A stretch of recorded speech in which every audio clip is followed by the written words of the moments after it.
tayo magtupad mayong gabi. Hallelujah, mayong gabi. Actually, I prepared a sermon, a different sermon for us this day. But my plan is not God's plan. Si Pastor Mark Plehino ang speaker natin kanina. Ay, nagtatagalog naman po noon ko. Ang speaker ganiha, gidulong na mo siya gabi dito sa airport kay naa siya flight. Ang iyang flight is 11 p.m. Pero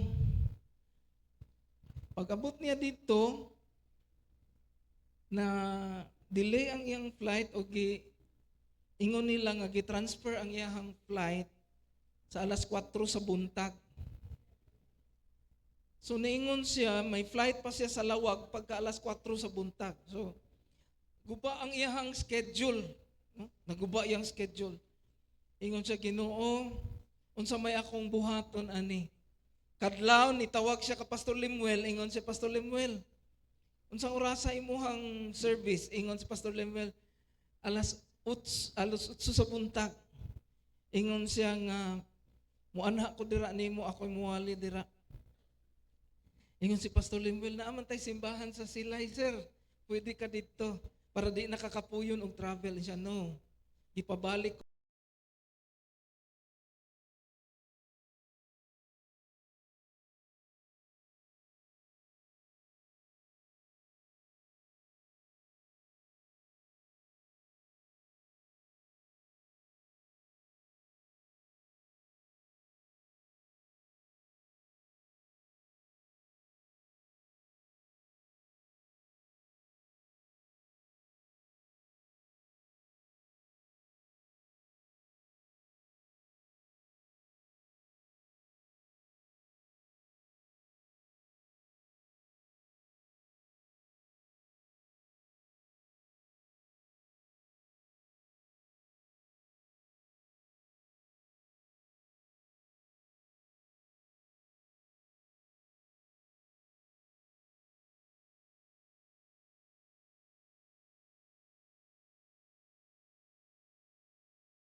Ang kanyang ipinagkatiwala sa mga apostol. Okay, next.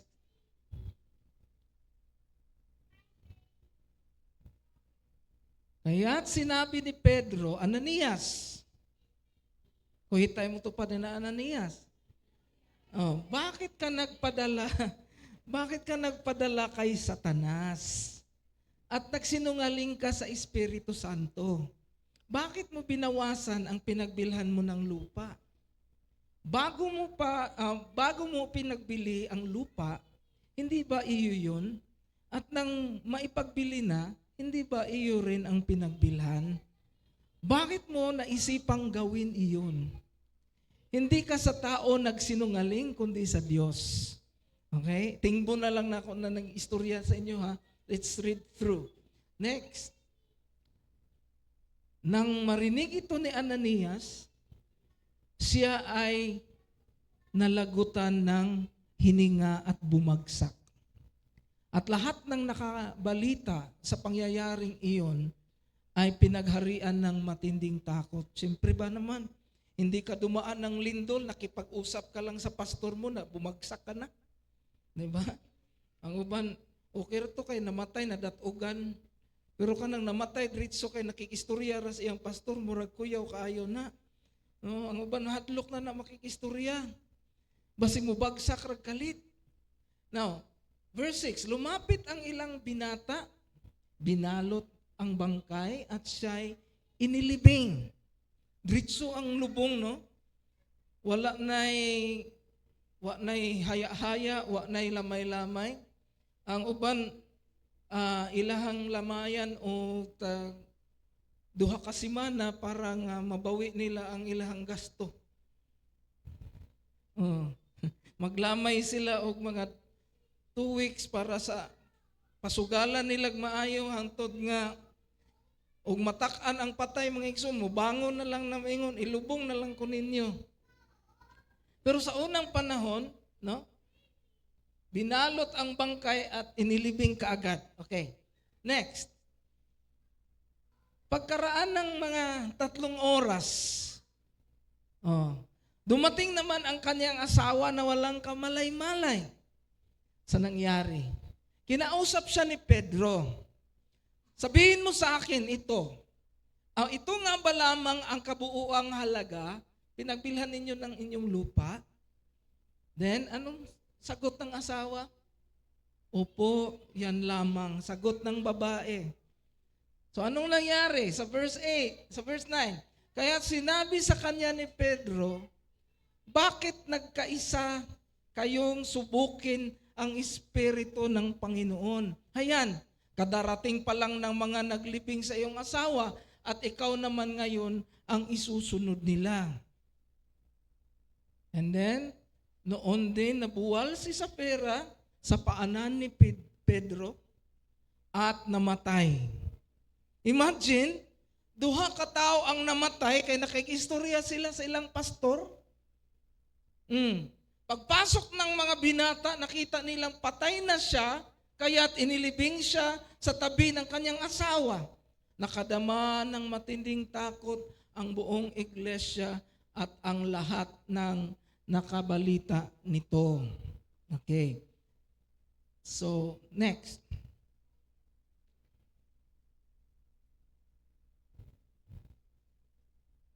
Dili na ko kasabot na ta sa story, di ba? Ang istorya sa unang panahon, pagsugod sa church, siyempre daghan kaayong mga members sa simbahan. Problema sa kwarta. Kaya kinahanglan ang simbahan o pang-budget sa iyahang rotational budget. So need nila ang kwarta. Ang gihimo nila mga igsoon, gipamaligya nila ang ilahang mga kabtangan. And then, naay mag-asawa, si Ananias ug si Sapphira, naka-decide sila to also sell their property. Example mga igsoon, gibaligya nila ang ilang yuta nga usa ka hektarya and then nahalin og 2 million. Butang lang nato para naalang tay figure nga makita. 2 million. Pag abot sa kwarta, nadawat nila ang kwarta, niingon dayon ni si Ananias sa pera. Daghana ra man pud ning 2 million atong ihatag dritso sa simbahan, no? Pwede tunga lang atong ihatag. So ingon si Sapphira, bitaw, no? Bitaw, ato lang ning hawiran ang 1 milyon, ang tunga lang atong ihatag, pero ingnon lang nato nga mauna ni ang tibuok nga halin. So mauna mga igsoon nga gipatawag sila ni Pedro, pagdala niya sa iyang offering, gidala niya o gihatag niya ni Pedro sa ilahang senior pastor. Pagbutang mga igsoon, ingon si Pedro, Ananias, maura ba ni ang halin sa yuta ninyo? Ingon dayon si Ananias, yes, Pastor Pedro, maura na. Ingon si Pedro, imuha man unta ning property, imuha po na ang halin. Pero nga nung mamakak man ka sa balahang espiritu. No? Nga nung namakak man ka. So, diha natumba si Ananias. Dugay-dugay, niabot na po ang asawa 3 hours after. No? Human nga gilubong ang bana, 3 hours after, niabot ang asawa, o gipangutana po ni Pedro, aron tagaan siya o tsansa nga iyahang tarungon ang ilahang sayop. No? Pagpangutana ni Pedro, sa pera, maura ba ni ang halin sa yuta nga inyong gibaligya? Ingon si Sapira, yes, pastor, maura jud na. No? Ingon na yan si Pedro, nganong nagkahiusa man mo sa imong bana ug pamakak sa balaang espiritu. No? Ang mga tao nga naglubong sa imong bana, ganina ra tong ninggikan ug karon mahibalik na. Ug karon ikaw na pod ang ilahang kuhaon o ilahang ilubong. Diha natumba si Sapira o gidala siya sa gawas, giputos siya o gilubong. Now,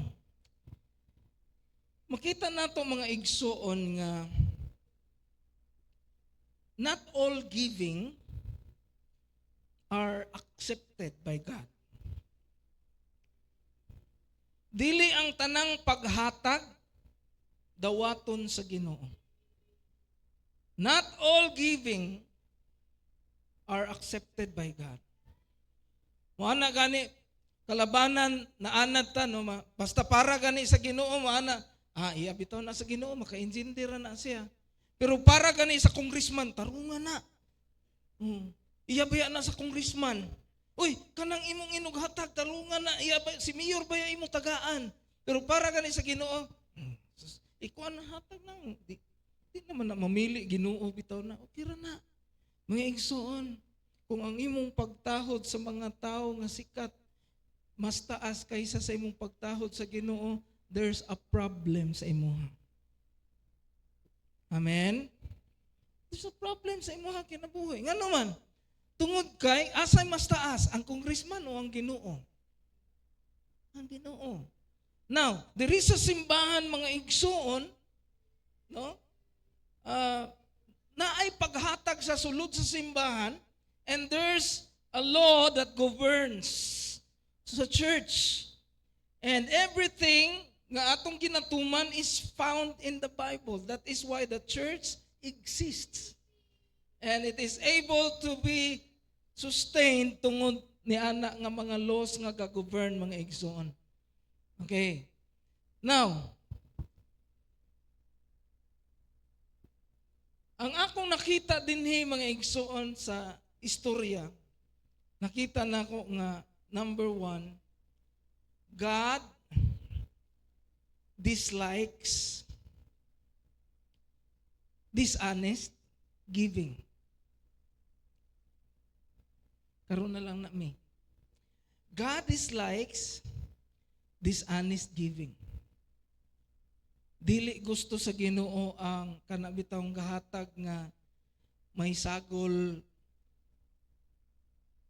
wise-wise, may sagol kupit-kupit.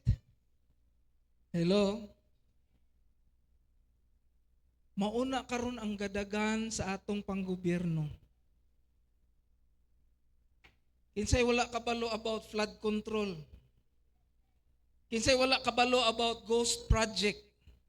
Kita tanan kabalo taan na, and we dislike that.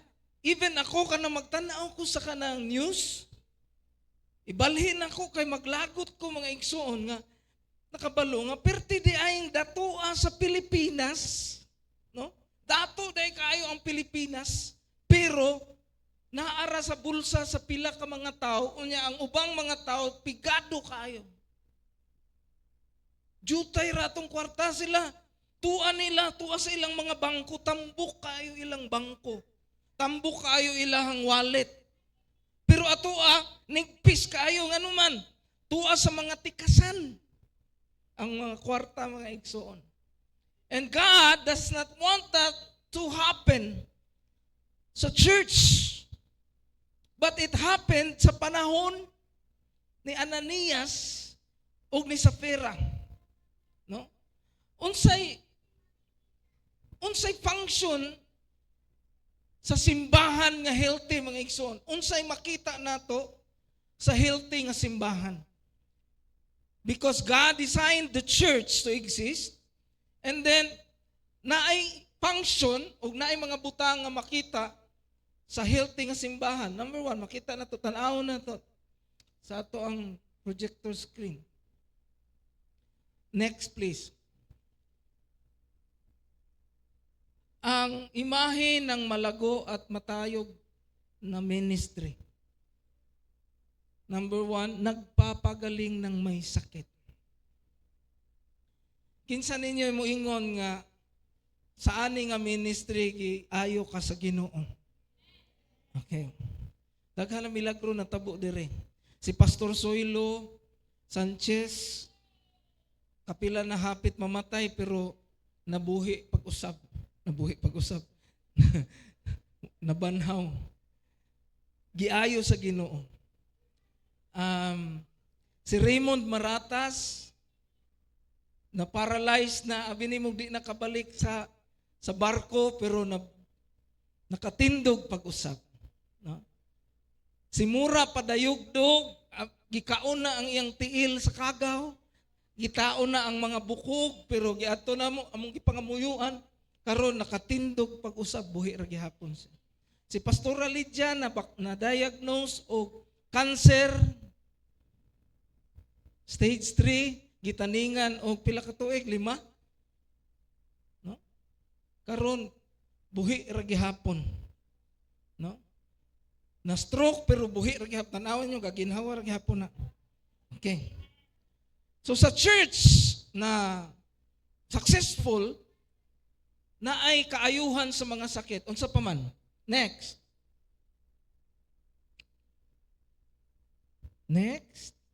Kuhita ko na dira si kuan. Anan na. Nagtutulugan. Unsa ko no? Abi na kung nagtutulugan. Tutulungan. Amen. Kabatsag ba mo tinabangay sa simbahan? Amen. Di na nato problema na. Wala tay problema anak dapita. Next.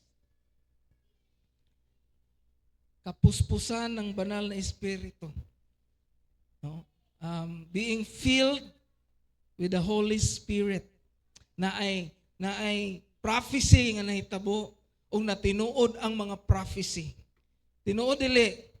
Tinuod. Sa una, dito pata sa pikas, ningon ko, time will come nga magutok ang mga sakyanan ninyo dira sa gawas. Kay sa unang panahon, kuwan raman to kanang tricycle o mga single ra ang service sa mga membro sa simbahan. Hingabot ang panahon mga igsoon, nagutok na. And before the end of this year, naingon ko nga naay tulo ka buok nga makapalit og 4 wheels before the end of this year. Unsa nahitabo? Si Dandan nakapalit, si Ma'am Ann nakapalit og Vios, si Pastor Dumdum nakapalit og bag-ong Montero. And ingon ko there's 3 more before mahuman ang December. Kung tagaan na gani mo ginugpalit, ayaw ninyo ipalit og lain kay di na matuman. Masig pag-abot mo ingon ka mag-Ananias na pug ka. Ay dili lang ako lang ning taguan. Okay.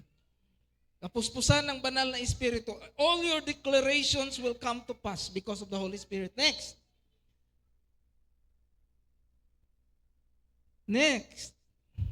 Dugaya sa next. Ay.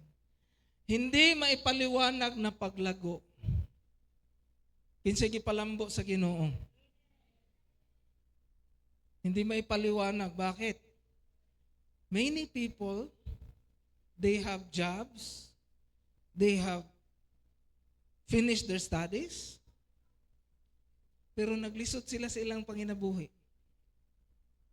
Pero naay daghang mga tao diri sa Aintag, wa ka human og eskwela, pero bansay kayo sa negosyo. Gipalambo sa Ginoo. Kinsay maingog amen. Di mo maipaliwanag. Ako ba, 5 ka buok kurso, di man mo lambo. Usahay mo ana ang mama, tapusan na imong eskwela inday. Kay mauna ang mahimo nimong successful. That could be a way. But it's not a guarantee na kung makahuman kag eskwela, maunay makahimo nimong successful.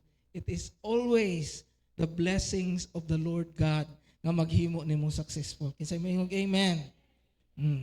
Next. Natunaw na.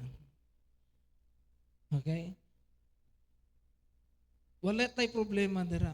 Pero matod pa ni Sir Mark ganina, ang usa ka butang nga makapaguba sa simbahan is our dishonesty sa ato ang giving. Not all people sa church honest sa ilahang paghatag. Umatot pa ni Sir Mark ganina nga the church needs money para nga musigi ang iyahang mission. Unsay mission sa church?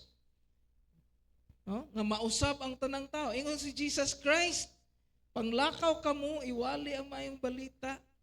Tudloi sila, aron mahimo sila na akong mga tinun-an. No? Paano nahimuon sa church kung ang mga tao nga gibless sa Ginoo maniguro ra sa iyang kaugalingon? And you are not honest about giving. No? So, nakita nato din God dislikes dishonest giving. Dishonest giving is only focused on outward gesture. Pakita lang nga naghatag ka, pero nganong matawag mo na siya dishonest? That is not what God is requiring. Dili na mao ang gi-require sa Ginoo. Ikaw mismo nakabalo ka kung unsa ang gi-require sa Ginoo. Matod pa ni Sir Mark ganina, no, nganong 10% man ang tithes. Ngano kunong 10% ra ang tithes? Para dili na mabudlayan og kwinta. Oh.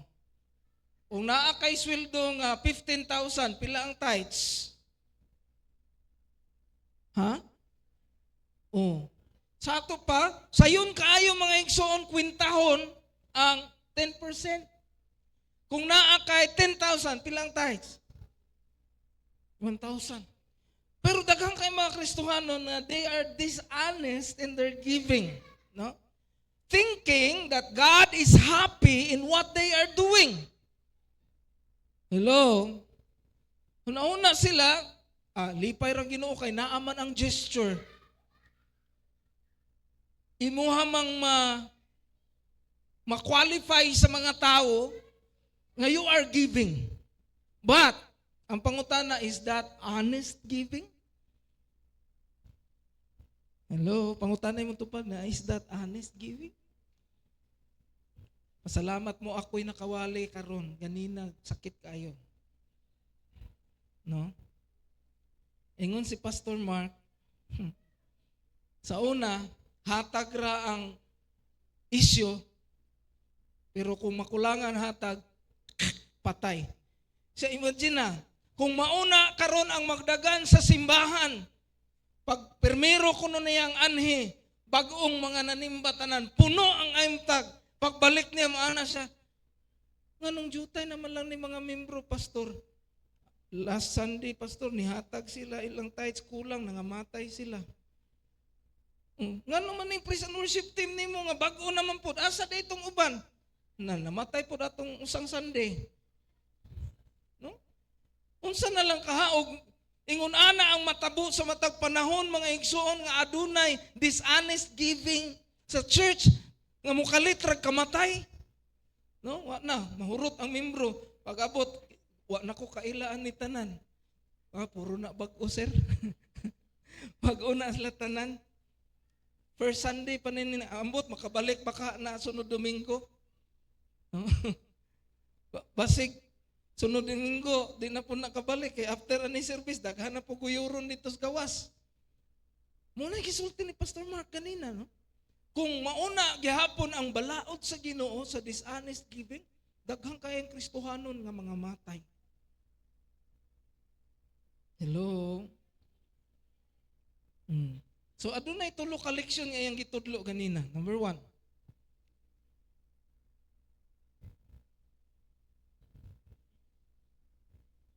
Bad giving habits may destroy your growing church.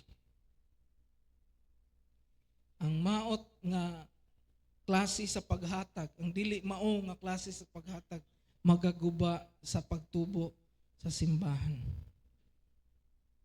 Di ta gusto maguba ang aintag. Amen? That's a challenge for us. We don't want the church to be destroyed.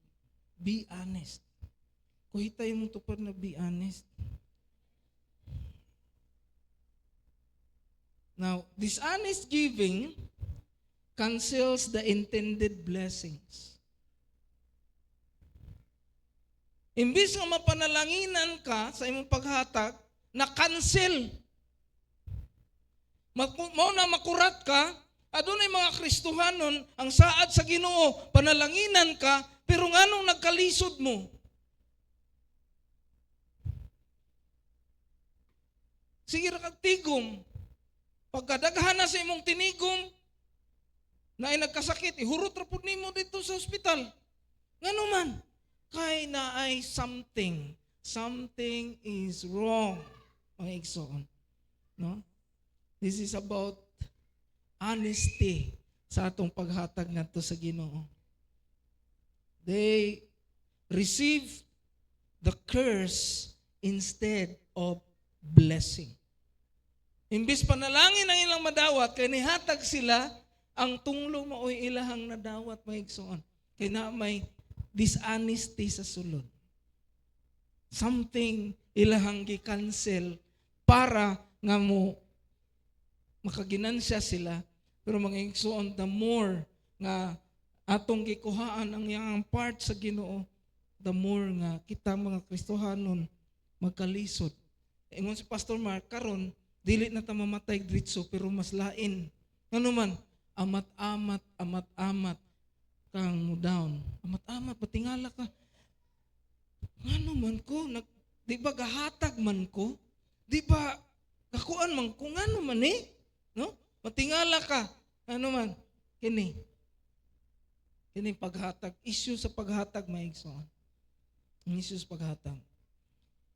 Inan ako si Pastor Mark ganina, Pastor, I cannot preach this kind of sermon sa akong simbahan. Tungod kay di ko gusto masakitan sila. Di ko gusto masakitan sila. Pero it takes God to cancel the flight of Pastor Mark para matudluan tani. And ingon ko unsa may iwalin ako sa gabi igang ins pastora. Katong imong gi-prepare, ingko dili man gud mao ang sermon sa Ginoo para nila aning. Di ko gusto nga adunay generosity sa buntag sa mga tawo nakadungog dayon pagkagabi ilahi na pod, no? So I want all of the members of this church to have a good giving habit. Amen? Sige. Aling ganinang buntag, hingabot og 1 hour and 15 minutes ang wali ni Pastor Mark. Akong itry nga akong sundon, pero naanad na jud ko nga 30 minutes ra gyud na akong wali mahigsoon. Kinsa ganahan ninyo sundon ako ang 1 hour and 15 minutes. Hinayan ninyo amen kay ato kong sundon. Sige. Amen. Oh, di jud mo gusto, no? Okay, sige. Wrong giving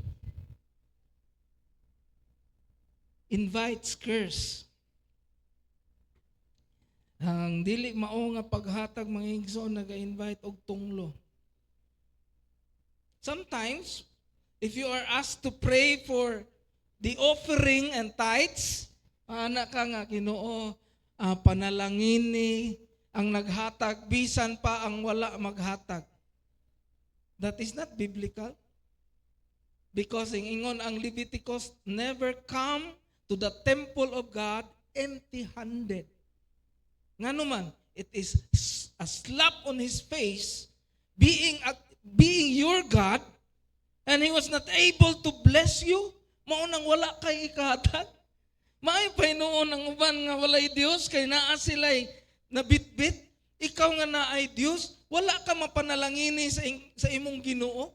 Mo na mga igsoon, every time we go to the temple of God, we should bring the right amount. Why? Because God is faithful and you should be faithful. We should be faithful. Amen? I don't know if you know nga sa diha nga ang Imtag Church is already medyo establisado na. Si Ma'am Nancy, email nako, no? Nga iha kong giingnan nga iyahang slash ang ako ang allowance og half. So, anak ko nga, Ma'am, ayaw in town kay I'm still paying my car. Amortization niya. Mahal po ba ya? Pero ingon, walay sulti-sulti si Ma'am pagka next month. Ang akong 50,000, tunga na lang.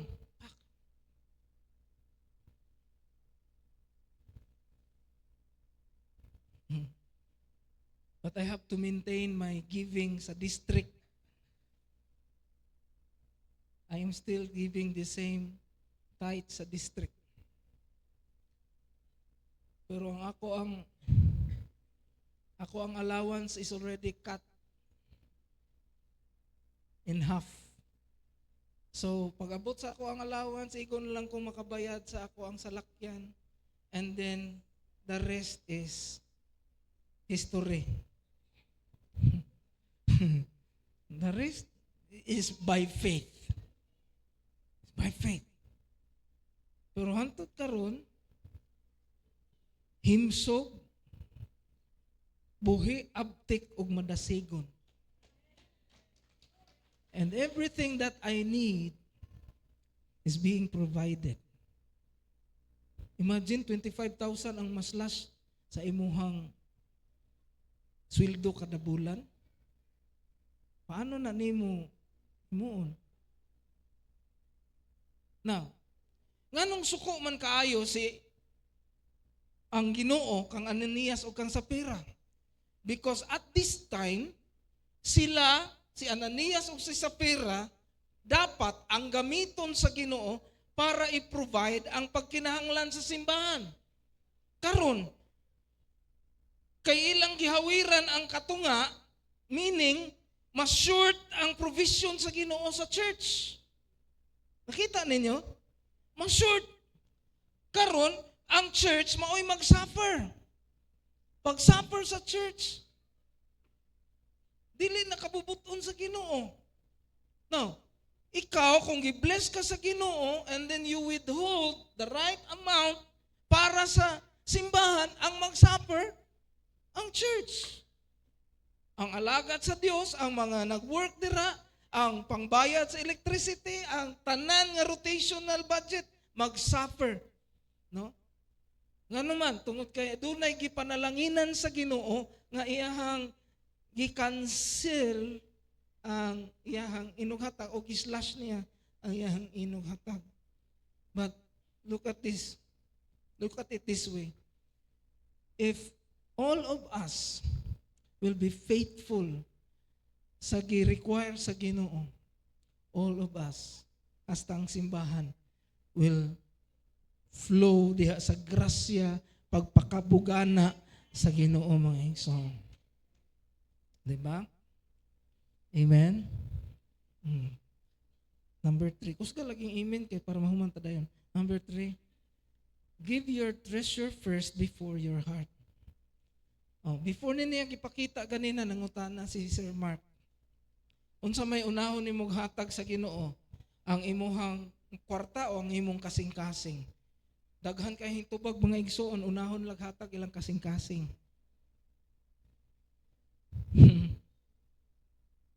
Sayop din na,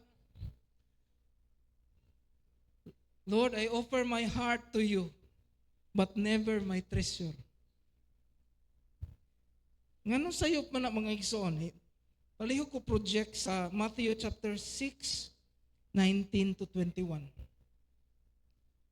Matthew chapter 6, 19 to 21.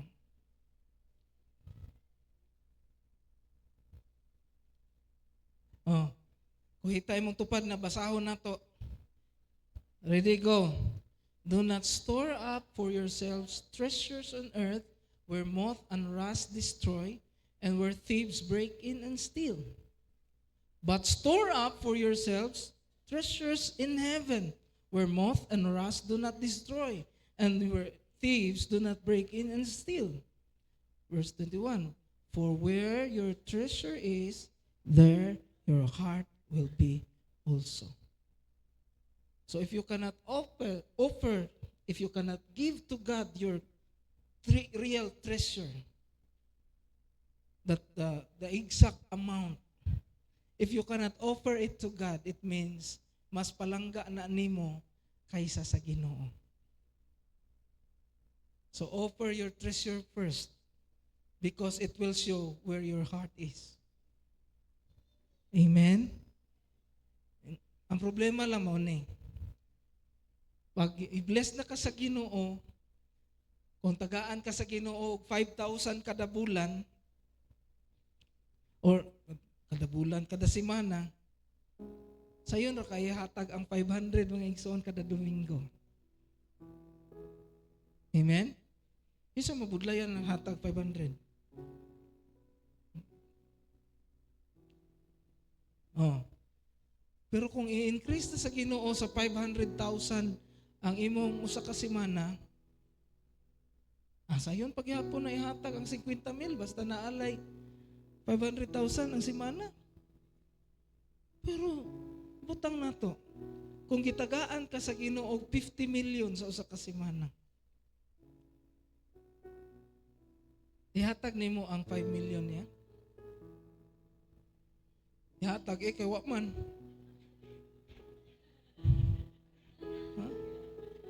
Pareha na atong duha ka buta ba? Duha ka pulubi. Ingon tong usa ka pulubi siya, Brad, palangga ko nimo. Ingon ang usa, ingon ang sabat pud ang usa ka pulubi. Yes, Brad, kita ragong duha.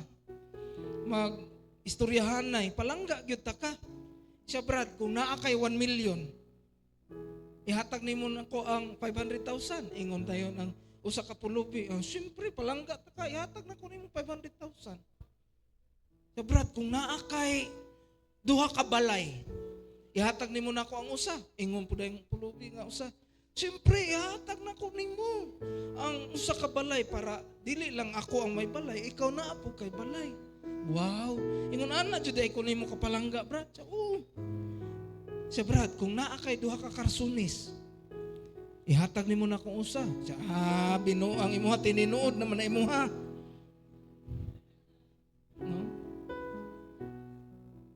Pwede niya ihatag kung wala diha sa iya. Pero kung naa na gani, ay paninuod, istorya ra gani ito. Ngayon so, mo na problema. That is the problem. When God begins to bless you, will you be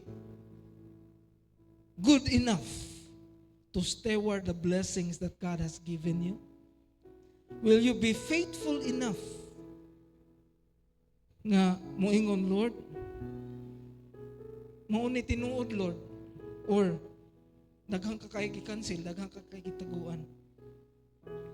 Unsa gisulti sa pulong sa Ginoo dira? Dadag una ang imong treasure para i-prove nimo sa Ginoo nga naa diha imong heart. Ay moingon ka nga naa imong heart dira nya walay proof, walay treasure. It means to say, you love the treasure more than you love God. Hello, amen? Amen. So there will be no challenge karon sa ato ang offering. Akong himuon ang gihimo ni Pastor Mark ganina. No? Manindog tang tanang. Pasensya, di dyan ako masunod ang taas nga wali mga igsoon. Mutultol jud ko sa 30 minutes. Tonight, I want you to take an offering for the Lord.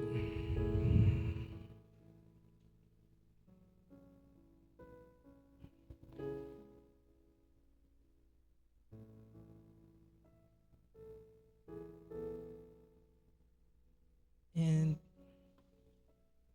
prepare it. Ang tawag niya, peace offering. Nganong peace offering? Kinsa ninyo yung dawat nga na ay mga time nga dishonest ka sa Ginoo in your giving. Nganong due time kayo ni angkon? Mga Marshall, pagbantay mo basig na mo bagsak ha. Jesus name. Mauna na bagsak ang Marshall, muna gidangat ron. Oo. No? Take an offering, guniti siya. And this is a peace offering nato sa Ginoo. Ingna ang Ginoo, Lord, beginning today, I will be faithful sa tanan nga panalangin nimo nako. No? Akong ihatag ang tinud-anay. Ako ihatag ang tinud-anay nga para nimo. That's the challenge mga igsoon kanina. So, mao na nga atong himuon karon.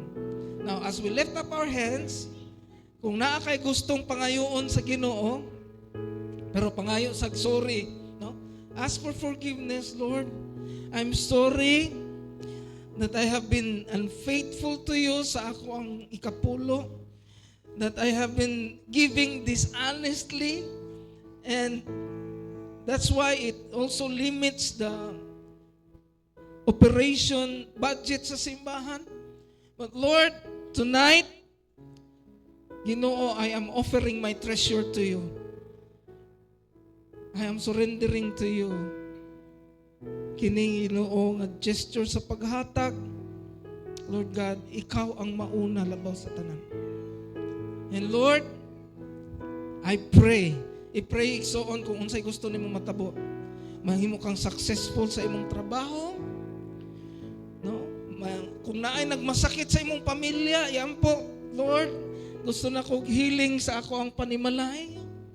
And then kung naay naakay gustong ipangayo sa Ginoo, palambuon ang imong negosyo, himuong himsog ang imuhang anak, imong pamilya, pangayo sa Ginoo before you give that offering. Okay? Hallelujah. And I will pray for you. Father, in the name of Jesus, samtang magabayaw ang tanan, ibayaw inyong offering. Samtang mag-aisa kita atong pangayoon sa Ginoo. Believe by faith. Lord, ang tanang mga katawhan nimo nga nagbayaw sa ilang kamot, no? Ikaw nakakita, Lord God. I pray in the name of Jesus, kanang peace offering nga ilahang gikumkum karon, na ay mga gihangyo kanimo Ginoo sa ilang mga kasing-kasing. I pray, Lord God, nga ikaw Ginoo magatandog o magabless ni anang mga peace offering, O God. Ug sugod ning adlaw, Lord, amo ang himuon ng imong gisugo kanamon. We will be faithful and we will be honestly giving to you what you deserve and what you are asking. Lord, salamat Ginoo sa imong panalangin. Magsugod og tubod sa kinabuhi sa imong mga katawhan. This is our prayer and we seal it in the name of Jesus Christ. Amen and amen. Let's sing this song. Papuri sa kataas-taasan, papuri sa aking tagapagligtas, purihin ka Jesus, Hari ng langit, Hari ng buhay ko. Papuri sa kataas-taasan, papuri sa aking tagapagligtas,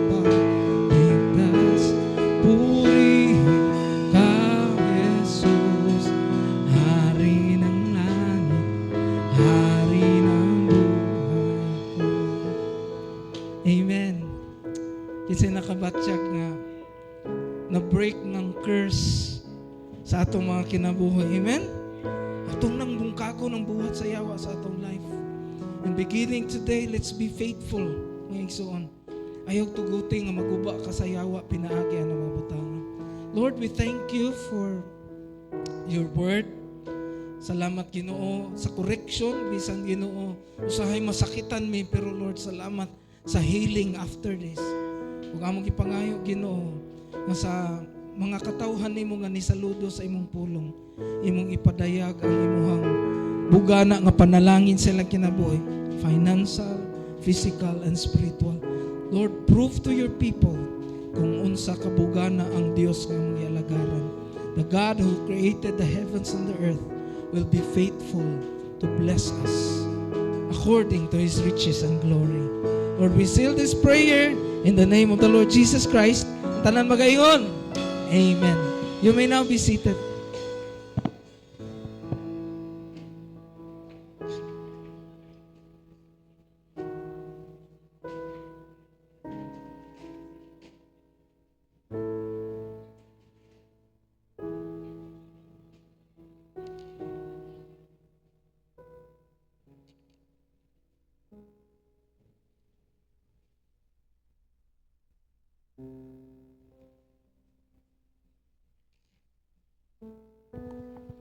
Sound check. God is good and all the time. Amen. So ato ta sa atong mga announcements. So again, mo kolekta og special offering sa unsa man ni for Yaads 2025. So naay basket ipalibot si James. Kanus-a man ni on October 28, 2025 dito sa Bohol. So ato ang representative is si Pastor Dave Rebada. So ang money nga makolek kay gamito ni siya tabang sa pliti ug sa pocket money ni Pastor Dave. And then ana si Pastor Amira nga ang sa Jesus Kids Club next Sunday na kuno to ang inyong alkansya. And then Women's Home Fellowship schedule, so sa October 19 lakas si Mayet o ang speaker si Pastor Gibian. And October 26 is si Pastor Ludivina ang host. And then for the men's, pikpikay ng putupan yun, og tatay na, tay, paminaw. So kanus-ama ni Men's Sectional Fellowship, kanus-ama ni October 18, 2025. So asa man ni siya mga tatay, Family Church Tiglawigan, Cadiz City. So ang oras is magsugod is 10 a.m. Ang inyong registration is 100 pesos. O ganyang attire mga tatay kay formal kaayo, as in white polo o white t-shirt. Very formal. And mo na mga announcement atong weekly schedules nagapadayon weekly. Atong weekly schedules nagapadayon nara sa projector na to gina-flash. And happy birthday sa tanang nag-birthday. God bless us all. Akong gibalik ang time ni Pastor John.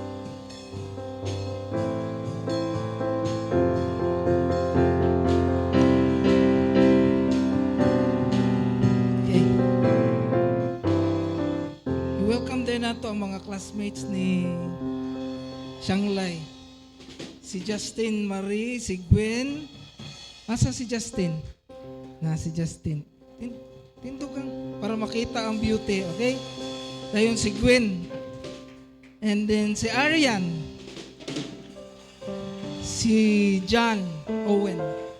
Welcome mo sa IMTAG. And kung naara mo diri sa Escalante, you can always fellowship with us. And we love you to be here para makasimba sa Ginoo, makahatag sa inyong kinabuhi sa Ginoo. So we all stand and let us sing the doxology sa atong pagtapos. Praise God from whom all blessings flow.